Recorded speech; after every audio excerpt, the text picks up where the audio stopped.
All right.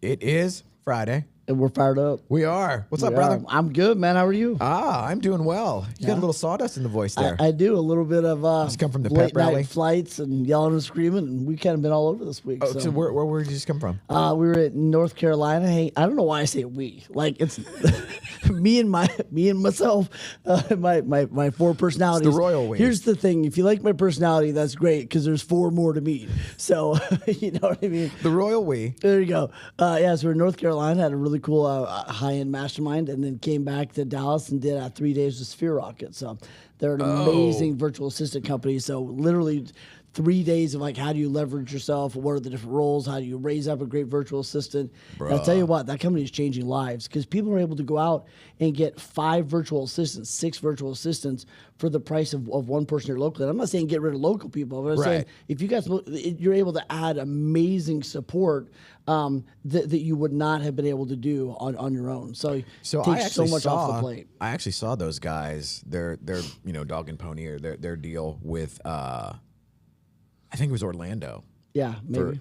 For EXP shareholders. Okay, something like that. Yep. And it was like, whoa. Okay, so they had it dialed in. Yeah, and it's amazing.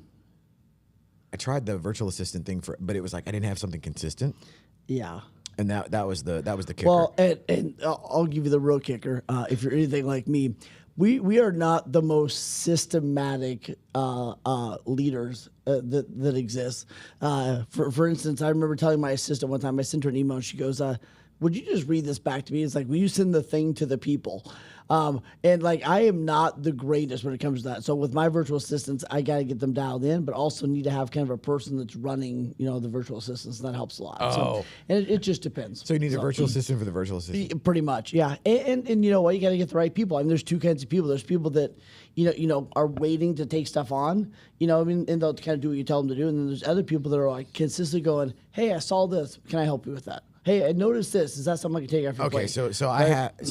I find myself dealing with the former. Yes. Where it's like, okay, are we going to play like 20 questions on what are you able to do? Or is it my turn to guess? Right. It's like, I'm paying you so I don't have to do your job. I don't want to do your job for you. And I think a lot of times too is it, I don't know, they're afraid to get in trouble. They're afraid to like make the wrong call or. I mean, I think most people just weren't taught to think 2 steps ahead. You know what I mean? I mean, I was fortunate to be raised by, my dad was, grew up on a farm, and he was just always taught you're thinking 2 steps ahead, right? If we're fixing the tractor, you're thinking about the tool I need 3 steps down the line, and I think that was kind of ingrained to us, think ahead and how can it be proactive and everything else. And just a lot of people are just reactive and they're just sitting there kind of going like, I'll do what you tell me to do, but like, I'm not really going to. That's the thing, like, but not one item further. Yeah. And I'm like, man, okay, is that me? Am I the one that's Jack? It's like the Reddit subreddit. Yes, like, am I? Yes, and yes, and speaking of that, so we had this dude. I'm not saying you're not. Just to be clear, that is okay. So Les McGehee was in the other day. Is this on the asshole train, or are we on a different Reddit now? No. I just want to make sure. So he had his. So he had his shirt that said yes and. Oh, nice. Yeah. And so like now I'm gonna think that. There you am go. I the asshole? Yes. And I love Les. Oh, dude, what a good dude. It was. So we were over in Tarrant County. Yeah. So it was like this whirlwind week of just highs, lows. It was like Tuesday morning. I wake up. And there's like $5,000 worth of fraud getting charged on stuff. Geez. Dude, $3,800 to Cartier. Yeah. And it went through PayPal. Oh, geez. And there was like a pending transaction on PayPal on this rando PayPal that I didn't even realize was still alive. That imaginary girlfriend has come to life once again. Right. My girl that lives in Canada. Yeah, exactly. Mine's in Belize. I don't even know where that is. So we don't see each other very often. But I end up, and I get on the chat with Cartier, and I'm like, really? Y'all do PayPal? I'm like, I don't know. Like, that doesn't really seem on brand for you guys. Yeah. It's like, oh, do we take PayPal? Yeah. Like, that seems kind of low end. But all right, whatever. But they were cool. They got it sorted out. And then Adorama Camera, this other deal in New York, another $1,500 got hit on. So anyhow, I say all that to say, like, it was like the shittiest morning of 2024. And Then we go to the 40 under 40 at Metrotex, and it turns out to be this killer thing. And Les shows up, and then I saw the photo of you over at Studio USA West last week. The photo of me. That's always a scary situation. Yeah. Hey, what's this what's this you're holding on to? By the way, I got an email like a couple days ago that was like, "Hey, we have embarrassing stuff about you, and we're gonna send that if you don't send us a bunch of money." And I was like, there's a good chance they might. You know what I mean? So if you get an email in the next, couple days, let me know. Oh. But anytime someone's like, "Oh, I saw a photo of you," it's like, all right. Yeah. Well, and there is the part of me now that it's like, thank God my 20s and 30s, like the ubiquity of 4K footage and recording capabilities everywhere was not a thing, or else. Oh no! By now I'd already been, flogged in the public circle, public square, and it'd be over. Yeah. I would be probably coming back from my 3rd or 4th cancellation at this time. Yeah, I know. I love when people are like, "Look what this man said 20 years ago," and I'm like, "Oh, yeah." I'm like, "Yeah, that's terrible." Yeah, like, oh my God. None of us did that exact thing 20 years ago. So should we do some questions? We should. Let's hit it. All right, from the Hero Nation. First off, can I give an update on the market? So here's what's cool for the real estate world out there, which is a lot of our people. It was at several masterminds. We're talking about market and everything else. Oh my gosh! Should we take the call? Yes, you should. Put it on speaker. Good morning, sir. Hey, Rick. How you doing, buddy? I'm actually live with Wayne, and your name just came up like 30 seconds ago, and I thought you heard that. We were just talking about you.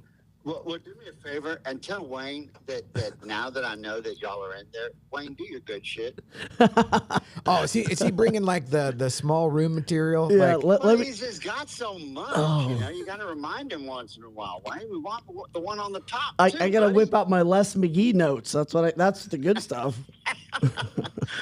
Give Wayne a big hug for me. I love you, boys. I do have one good question for you, real quick.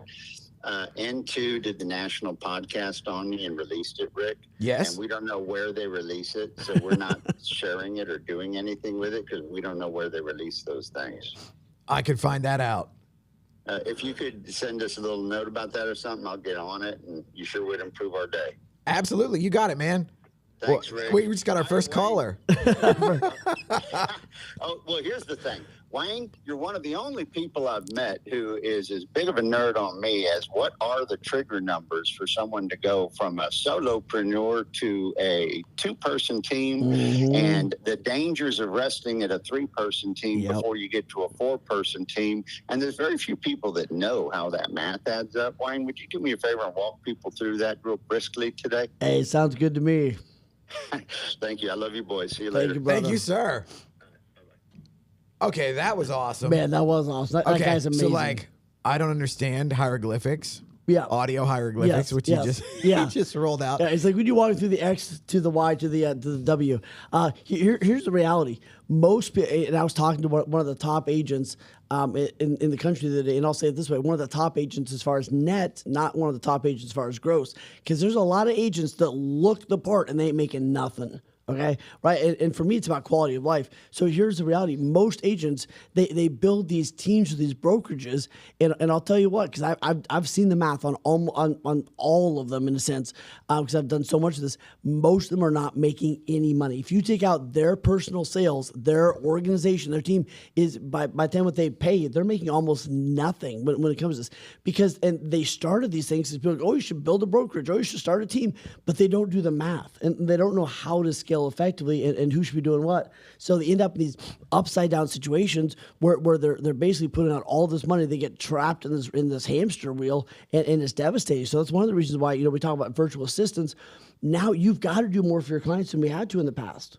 Right. And yet agents at the same time are feeling the pressure of the economy. They're feeling the pressure of all the other stuff that's coming in. So they've got to figure out how do we do more in essence, right, with less time and less money. And that's where like virtual assistants and things like that come into play. But I'll tell you what, one of the most devastating things you can do is start a business, start a brokerage, start a team, and not really do the math.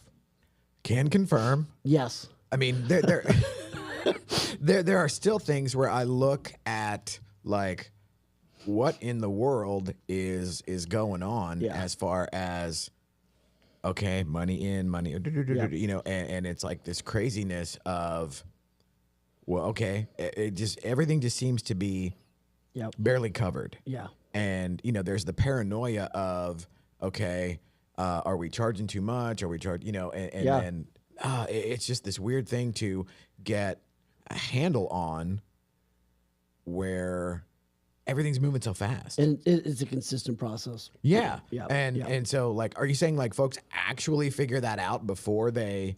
Dude, and here's what's amazing. I'll sit down with somebody, they'll call me, they go, things aren't really working out, and I'll start going, well, is this, and this going on? And they're like, holy snap, how like, did you break into my account? Like, what's going on?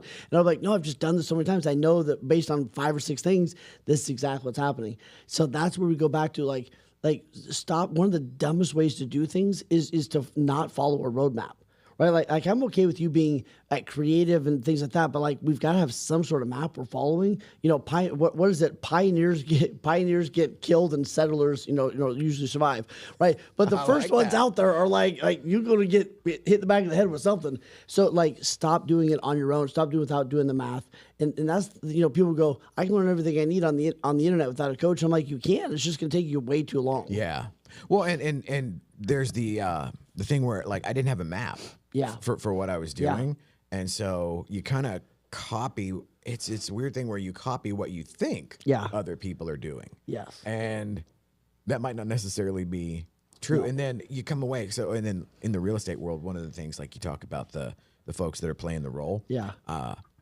Man, I see a ton of people, and then I'll go and look up numbers. And it's like,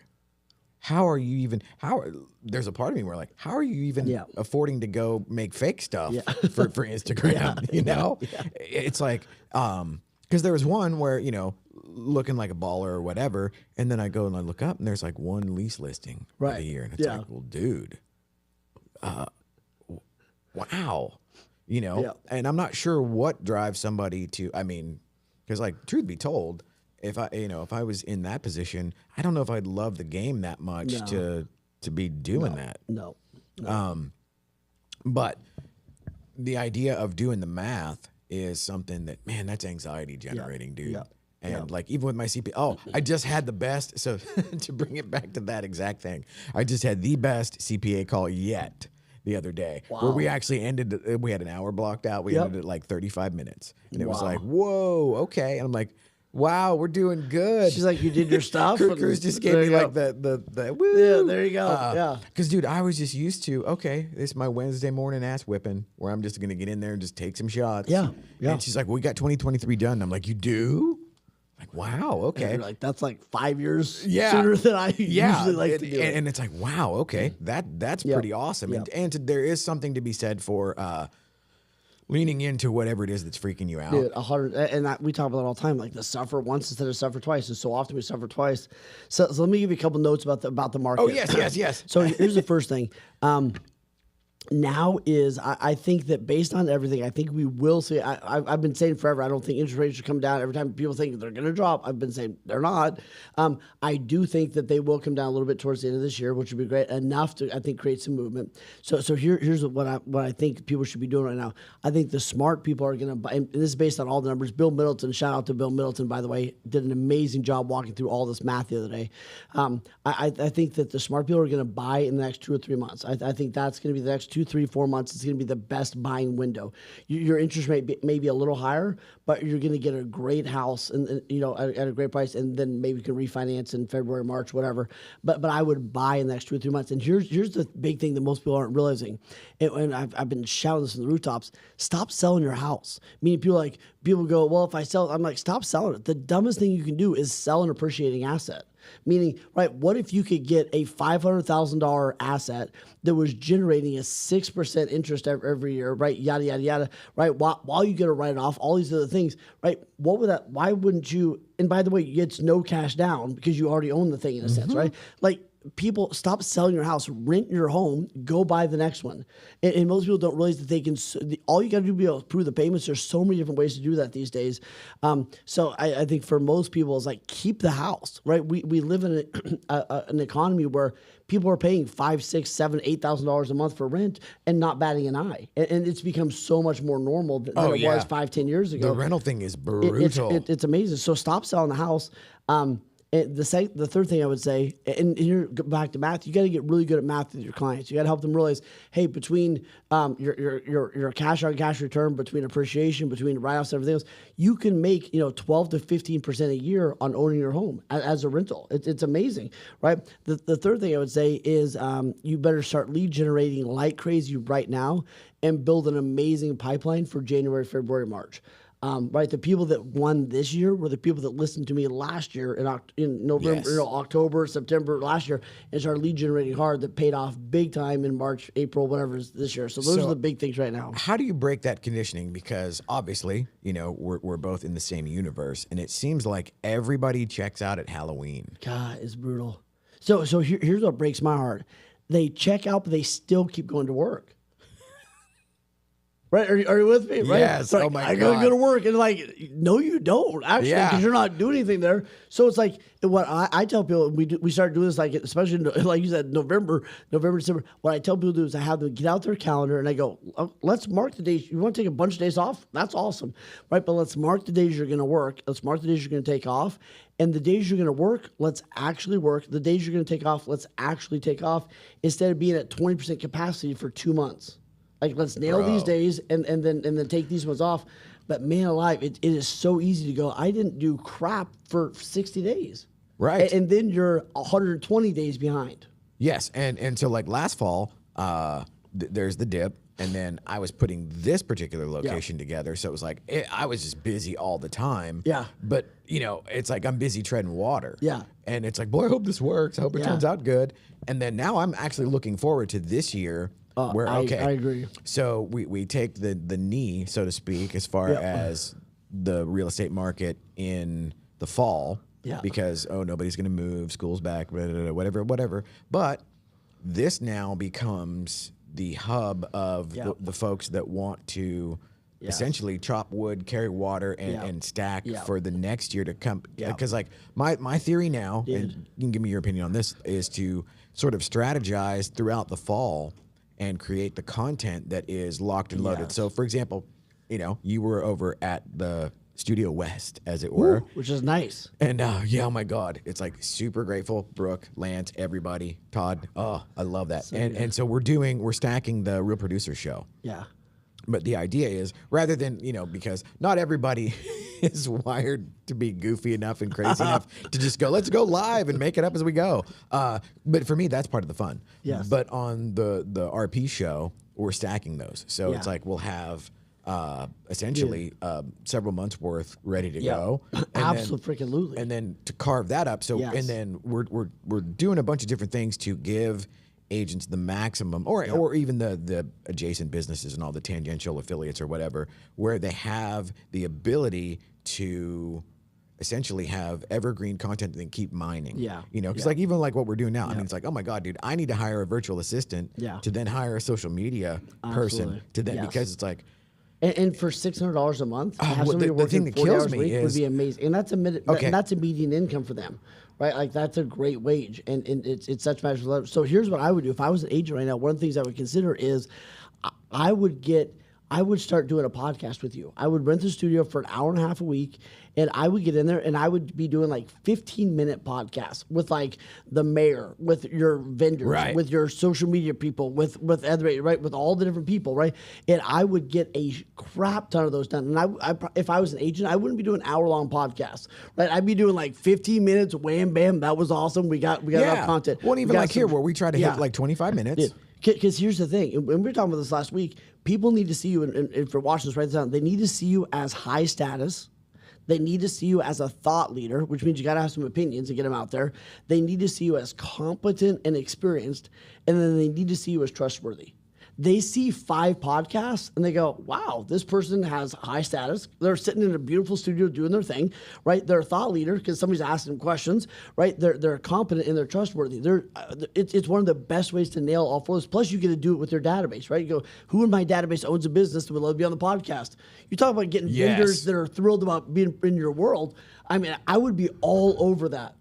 I couldn't agree more. Well, and it's like, again, can confirm, because for me, like, how awesome was that Les called in like 30 seconds after? But so I'm sitting there the other day, we just did an off the cuff impromptu show in Colleyville because everybody was there. Right.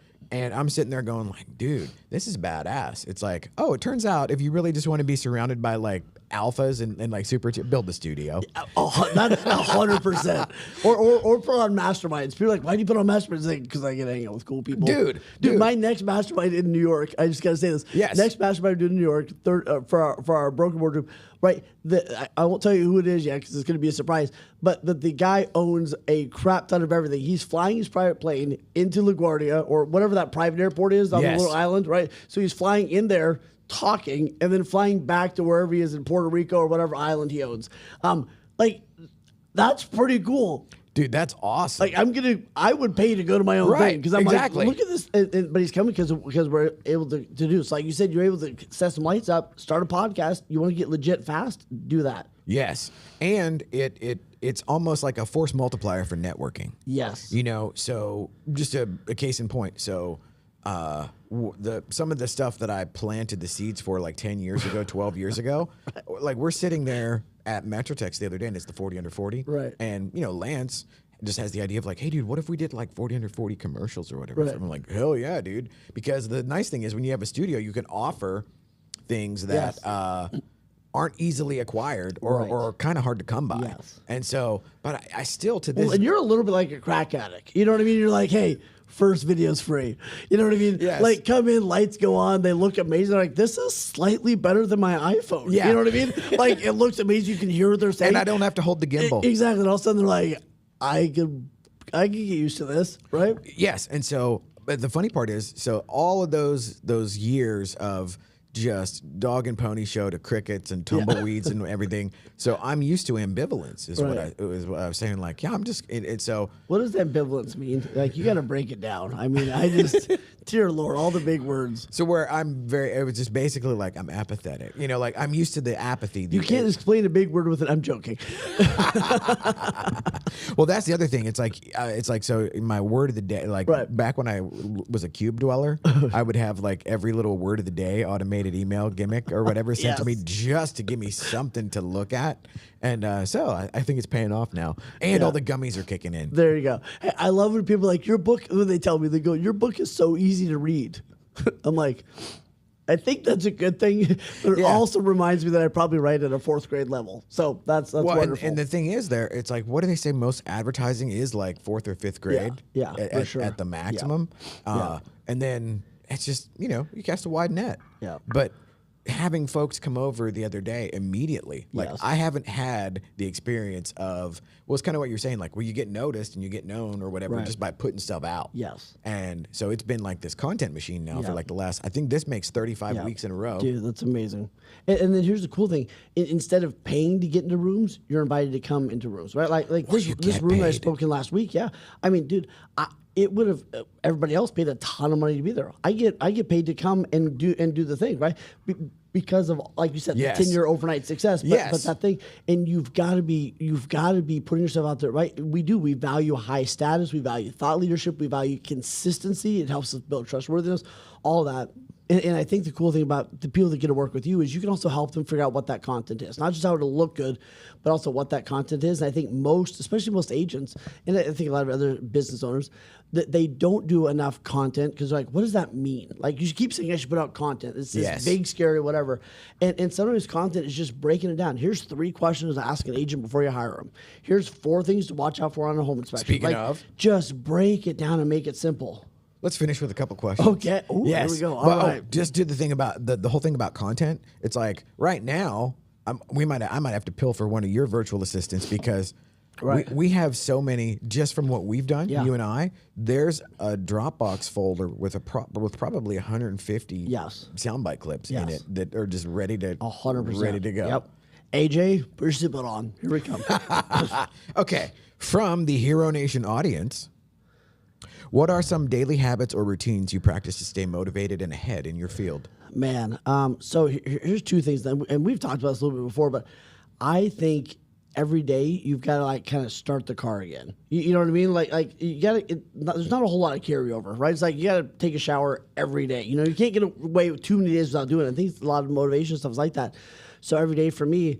I write down, and I am not perfect at this. So when I say I do this every day, it's like I work to do this every day. I have alarms, I have reminders, I still miss some days. Yeah. But I write down 3 things I'm grateful for that day, because I think gratitude is one of the most powerful, underutilized tools. I write down my 3 musts for that day. What are the 3 most important things? If I get those 3 done, it was a hell yeah day. Then I'll watch something and listen to something motivational, right? I'll watch. I have a Motivate app and Pep Talk and a couple other things on my phone, so I'll watch a 2 or 3 minute motivational video, 2 or 3 of those. Usually on my way home from working out. Okay, you just hit me with the crack there. Yeah, it's so good. It's so good. As much as I hate hustle porn, I'm there. Right, so I'll watch 2 or 3 of those, and then I'll say my affirmations, kind of review my stuff, and then we're off to the day. Yep. Right on. Okay. Let's see here. How do you encourage creativity and innovation in your clients' business approaches? I do not. And here's what I mean. Most of my clients are very visionary and very creative. So probably my biggest job is like, love that. That's amazing. Let's put that let's put that over here. And when we get done this, then we can open that box. So you're more of like a block and tackle. It's a lot, right? Like a lot of my clients, and even their team members, it's like they got ideas all the time. Like, those are great. It's like, let's put those in the suggestion box. And like once a month, we can open that box and see if there's 1 or 2 we want to do. But like, for the most part, most of them just need to like steady it. Like, just let's get this thing all the way done. Then we can do this. Let's get this thing all the way done. Then we can do this. So, I think that the big place that we need creativity is usually in messaging. It's usually in storytelling. And I still think that's an art, like storytelling and getting better at like, hey, the pain people are having is different than it was, 6 months ago. How do I talk about that? For my clients right now, a lot of them are struggling with team members that maybe are feeling burned out or they're feeling overwhelmed. So it's like, hey, what are the activities? What's the things we need to do with them to help them get, a breath of fresh air, help them get re-engaged? And I'm giving them activities and stuff like that. But that's different than the activities that they're going to need in 2 months. It's different than the activities we're going to need in January. So like, that's where creativity comes in. But man, for the most part, it's like, you just need to hit that nail 10 more times. Like, let's not worry about all the other shiny nails. Well, and I can see myself every once in a while where like I'll get a little bit cooked on a certain aspect of what I'm working on, and then it's like, well, this thing's far sexier right now. Where I can come out of the gate fast on something and feel, because there's some about that too. That little hit of I'm getting stuff done. And then when it's like, okay, now I'm in the repetitive phase of this thing over here, then it becomes like, ugh. Yes. Let me get something over here where I can do something where I get a bigger dopamine hit. 100%. And man, that is tough. That's a tough habit to crack. But also too, like, I think it's okay to give yourself to that point. I think everyone's different. Some people need a certain amount of we need certainty, but we also need to have some fun and some uncertainty. And for people, it's different. So like, let's figure out what's a healthy way to lean into that, right? Maybe you need an hour or 2 a day or a week or whatever to go play and do whatever, But let's get like intentional with that, so it's not just all the time. But I heard this quote yesterday. Joel shared this, and it was so amazing. By the way, congratulations! I get to coach these guys from time to time.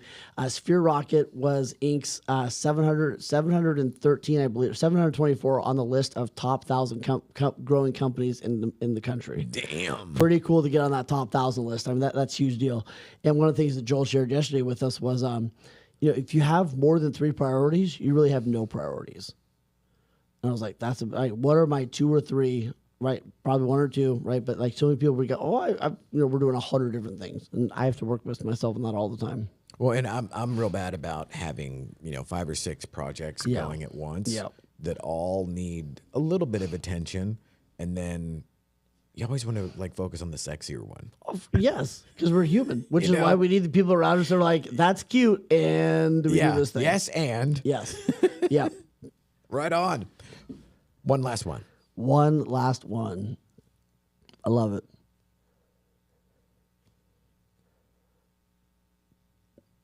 Here we go. How do you approach coaching a client who's resistant to change? Ooh. How do I sneak up on them? Yeah, I've had a lot of people in the past be like, "Oh shoot, I see what you did there." So Jedi mind trick. Right, yeah. So I usually, if I come straight at somebody, usually we're resistant, right? If I just go put my hand up to yours, you immediately kind of push back. So a lot of times, if I feel there's something there, I'll ask them a roundabout questions. I'll be like, hey, you said that spending, being at home for dinner with your kids was really, really important. And yet I see us like keep not following our schedule or overcommitting ourselves and that continually being pushed, right? Like, I just want to see are you okay with that, or is that something we want to readdress? Like, if you're okay with it, and we were like, that's okay. But if you want to, but if you're not okay with it, like, help me understand what's up here. You know what I mean? So a lot of times I'll come from a place of like kind of confusion or like, hey, what this doesn't seem. I might be wrong. Yeah, you're like, might seem off. I just want clarification. So you said this, but you're doing this. Absolutely, and we call it spitting in the soup, right? And it would be like you have a team member that's always showing up late, and you go like, man, you said you wanted to be part of this team. You really wanted to grow with the team, and yet, I keep seeing you showing up late, and I know that causes frustration for everybody else, right? Because they don't know what's happening or whatever else. And I was just, I guess I just wanted to see that, like, do you really want to be part of the team, or do you have some other priorities that aren't working out for you? Like, what's causing this to be late? Because it doesn't seem like you. Right, and all of a sudden, it's like instead of me coming at them, it's like almost one of this place of confusion. They go, "Well, man, it's just I'm having such a hard time with my morning." It's like, okay, so if we get the morning figured out, then you'd be on time. Like, hell yeah! It's like, cool. Now we can work on that. So I like that. It's I think a lot of times it's not assuming that I know what they want, and it's just kind of asking the questions and helping them either figure out the pain that they're having. And how bad it actually is, or go back to it. You're letting them kind of clarify and figure it out for themselves without saying like, well, hey, dude, what about this? Yeah. So it's that sort of like diplomatic approach. And then sometimes, like with one of my clients who will remain unnamed, I told him he was going to give $200 to his least favorite charity if he didn't get his shit done. So there's other approaches too. I love it. So we have a toolbox full of how do we help inspire action. I love it. Well, dude, how about like a parting thought for this week? What do you got going? Parting thought. I would think that we are just we're the product of our habits. So I would sit down and I would think about, people go, I'm just not I don't have a morning routine, or I don't have a night routine. I'm like, yeah, you do. Like, you probably do similar things everywhere. You probably do similar things every evening. So I would just challenge you to look at what are some of those things I'm doing over and over and over, and ask yourself which ones are serving me and which ones aren't serving me. And just do a little, you don't gotta change them right away. Just do a little audit. Like, what's getting me closer? If I did this 365 days, I'd be closer to who I want to be. If I did this 365 days, it would hold me back from who I really want to be. So do a little audit and just see what comes up. I love it. Well, this is obviously to my benefit every Friday. To Boom, mine too. Yeah, mine too. I love our Fired Up Fridays. All right, brother. Thank you, sir. Thank you, brother. Until next time. Until next time.